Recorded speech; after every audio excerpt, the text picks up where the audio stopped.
नमस्कार, आप देख रहे हैं स्वतंत्र इंडिया समाचार। मैं हूं आपके साथ रघुनाथ सोनी।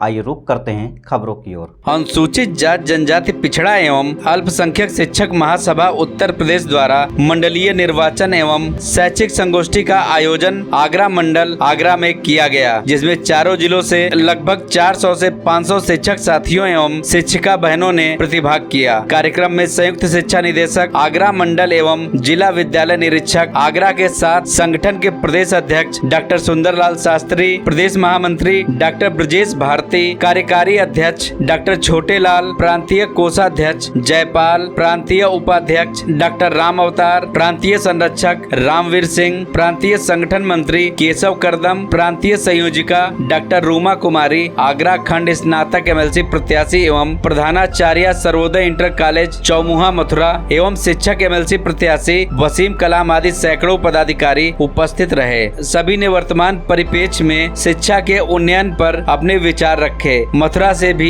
तमाम साथियों ने प्रतिभाग किया। कार्यक्रम की शुरुआत सभी मंचासीनों द्वारा तथागत बुद्ध एवं परम पूज्य बाबा साहब के चित्र पर पुष्पांजलि एवं दीपांजलि के बाद उमेश पाल सिंह बौद्धाचार्य द्वारा बुद्ध वंदना एवं देशना के साथ हुई। इसके बाद मंडलीय निर्विरोध निर्वाचन हुआ, जिसमें सर्वसम्मति से आगरा से राजकुमार को मंडल संयोजक, वीरेंद्र सिंह मंडल अध्यक्ष एवं मथुरा से ज्ञान प्रकाश को मंडलीय वरिष्ठ उपाध्यक्ष, वसीम कलाम को उपाध्यक्ष, ममता सागर को महिला उपाध्यक्ष, पूर्व प्रधानाचार्य जितेंद्र कुमार को मंडल मंत्री, अतुल कांत गौतम को मंडलीय संयुक्त मंत्री, सुनीता कुमारी को महिला संगठन मंत्री, कुलदीप सिंह चौधरी को संगठन मंत्री और संजय कुमार रंजन को मंडल मीडिया प्रभारी, नेत्रपाल तथा शिवरतन को मंडल सदस्य चुना गया। आगरा, मथुरा, फिरोजाबाद एवं मैनपुरी से 25 पदाधिकारी निर्विरोध निर्वाचित हुए। और अपनी बात पूरी करती हूँ कि यहाँ पर बेरोजगार लोग भी बहुत हैं। उनको जिस प्रकार पहले बेरोजगारी भत्ता मिलता था, वो भी मेरा संकल्प है। दूसरी बात है एक समान शिक्षा का। आप सभी जानते हैं कि हमारे बच्चे जो हैं बिना पंखे के भी शिक्षा लेते हैं। थोड़ा सा ध्यान दीजिएगा, बिना पंखे के स्कूल में पढ़ाई करते हैं और कुछ बच्चे एसी के रूम में बैठकर शिक्षा लेते हैं। और जब उनकी परीक्षा होती है तो एक समान परीक्षा होती है। जब एक समान आप कोई परीक्षा लेते हैं तो आप एक समान शिक्षा भी दीजिए। तो एक समान शिक्षा का भी हम पुरजोर समर्थन करते हैं। और साथ ही साथ आप जानते हैं और सभी शिक्षक हैं, बहुत सारे काम को शिक्षकों के ऊपर लाद दिया गया है। जैसे तमाम तरह के ऐप डाउनलोड करिए, रजिस्ट्रेशन करिए, SIR भरिए, जनगणना करिए, मकान गणना करिए, तमाम तरह के कार्यों में लगा दिए जाते हैं। और उससे क्या होता है, हमारे जो बालक है, जो गरीब बालक है, वो पढ़ाई से वंचित हो जाते हैं।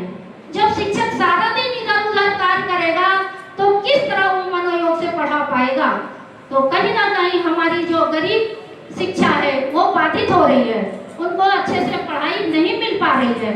साथ ही साथ हम ये भी कहना चाहेंगे कि सरकार की नीति क्या है। हमारे बच्चों की जब परीक्षा का सेंटर डाला जाता है तो आगरा का डाल दिया जाएगा नोएडा, नोएडा का डाल दिया जाएगा बनारस, यहाँ तक कि पटना चेंज कर दिए जाते हैं। आप बताइए, जो गरीब घर का बच्चा है वो इतना रुपया किराया का कहाँ से लाएगा। तो हमारे बच्चों को शिक्षा भी अच्छी नहीं मिल पा रही है, हमारे बच्चों को नौकरी भी नहीं मिल पा रही है।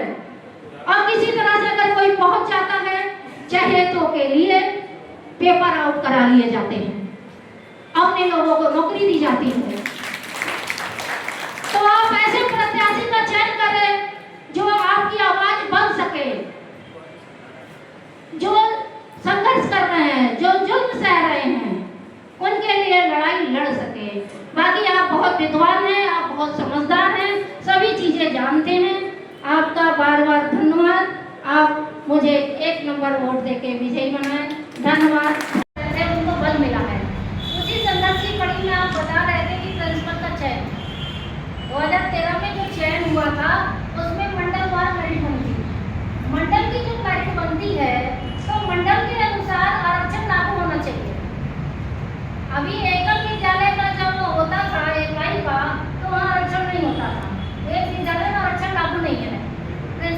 के लिए पहले एक सर्वे के लिए 7 लोगों को चुना जाता था, जिसको हम ट्रेनिंग सिस्टम कहते हैं, ठीक है। लेकिन इस बार जो 2013 में वैकेंसी निकली, उन्होंने मेरिट बना ली मंडल की, और मंडल की जो मेरिट बनाई, जो एक ही व्यक्ति कई मंडलों में आ गया, और कई मंडलों में आ गया तो क्या हो गया, एक ही व्यक्ति 10 मंडलों में आ गया, वैकेंसी मारी गई कई जगह की। दूसरी बात, हमने उसको चैलेंज कर दिया, उसको चैलेंज करने वाले सबसे पहले खरे साहब के, अशोक खरे साहब के पास सबसे पहली प्रिंसिपल मैं थी, और उसके बाद मिर्जापुर से दूसरे पहुँचे। वहाँ मैंने यही सिस्टम बताया कि जब एक विद्यालय के लिए 7 चयन होता है तो आप पूरे मंडल का चयन क्यों किया? अगर आप पूरे मंडल का चयन करते हैं तो आरक्षण लागू करिए, ये हमारी मांग थी। उस वजह से आपने देखा 2013 की वैकेंसी विज्ञापन निरस्त कर दिया गया था। अभी फिर लखनऊ बेंच का ऑर्डर हुआ है कि विज्ञापन बहाल कर दिया गया, अभी भी वो पेंडिंग चल रहा है। 1.5 लाख रुपए फीस मैंने अकेले स्वयं की दी है वहाँ पर। तो कहने का मतलब ये जो प्रत्याशी है कहीं भी अन्याय सहन नहीं करेगा। अभी 25 प्रिंसिपलों का वेतन रोका गया था, उसके लिए हम लोगों ने उसको चैलेंज किया कोर्ट में। हमारे 28 प्रिंसिपल मिलकर चैलेंज किए, जिससे जेडी साहब को अपना लेटर वापस लेना पड़ा। न्यायाधीश महोदय और लेखा अधिकारी को माफी मांगनी पड़ी कि मुझसे गलती हो गई, और वो अपना लिखित शपथ पत्र देके वहां से बचकर आए। तो आप ऐसे प्रत्याशी को चुनिए तो आपके काम आए। जब ये नहीं है कि मैं जीत रही हूँ तो मैं अपने लिए क्या भला कर पाऊंगी। मैं तो अपना पूरा पैसा खर्च कर रही हूँ, मेरी 25 साल की सेवा हो गई, और मैंने आज तक पैसे की बचत नहीं करी, सारी सामाजिक कामों में खर्च कर दी। आगे भी मेरा यही वक्तव्य है कि मुझे जो नौकरी से पेमेंट मिल रही है वो मेरे बच्चों के लिए है, लेकिन जो और मिलेगा, यानी कहा जाता है कि वहाँ सुख सुविधा मिलेगी, फला मिलेगा, फला चीज़ मिलेगी, तो वो किसके लिए है? वो सब आप लोगों के लिए है, जो हमारे लिए हमने दिखाया। हमारा पूरा जो जीवन है वो समर्पित है समाज के लिए। दूसरी बात हम ये कहना चाह रहे हैं कि ये मत सोचिएगा कि ये कैंडिडेट जीत रहा है, ये कैंडिडेट जीत रहा है। आपका अलीगढ़ के 2 लोग खड़े हैं, और आगरा के भी 2 लोग खड़े हैं, मथुरा से कोई नहीं खड़ा है। मथुरा से फुल सपोर्ट है मेरा, ठीक है। आगरा में भी लगभग समर्थन है जीतने लायक। एटा में सारे वकील मेरे साथ हैं, शिक्षक मेरे साथ हैं, हाथरस भी पूरा शिक्षक समाज मेरे साथ है, ठीक है। और इटावा कमजोर है, जैसा कि भाई साहब ने कहा, कार्यकारिणी कमजोर होने के कारण वहाँ कमजोर है, लेकिन फिर भी वहाँ भी हम लोग गए हैं और घूमे हैं।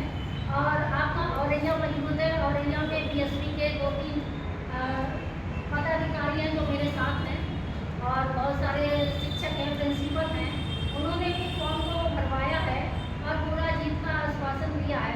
मेरे ख्याल से अगर 6 जनपद भी कवर हो जाते हैं तो जीत सकते हैं। और जहाँ फॉर्म भरवाने की बात है तो लगभग मैंने अपने हाथों से 36,000 वोट बनवाए, लेकिन 36,000 जीत के लिए पर्याप्त है। अलीगढ़ अकेला 36,000 है, आगरा मथुरा मिला के 36,000 है, लेकिन अलीगढ़ का जो वोटर है वो 36,000 है। तो अलीगढ़ जिला पलट जाएगा, वही जीत जाएगा। तो अलीगढ़ में मुझे मेहनत करने की आवश्यकता है, और अगर आप लोगों का साथ मिल गया तो निश्चित रूप से मेहनत सफल हो जाएगी। हाँ, और एक रजिस्टर आप लोग बना लीजिए, तो इसमें बूथ लिख लीजिए और बूथ वाइज प्रभारी नियुक्त कर लीजिए। और जैसे कि हम चाहते हैं कि अगर आज नहीं तो किसी और दिन नियुक्त करके अलीगढ़ जनपद का एक प्रभारी नियुक्त कर लीजिए, और हर बूथ का एक प्रभारी, क्योंकि अगर हम और वसीम जी मिलकर जब बस्ता सौंपेंगे तो बस्ते के साथ ऐसे ही तमाम खबरों को देखने के लिए बने रहें हमारे स्वतंत्र इंडिया समाचार के साथ।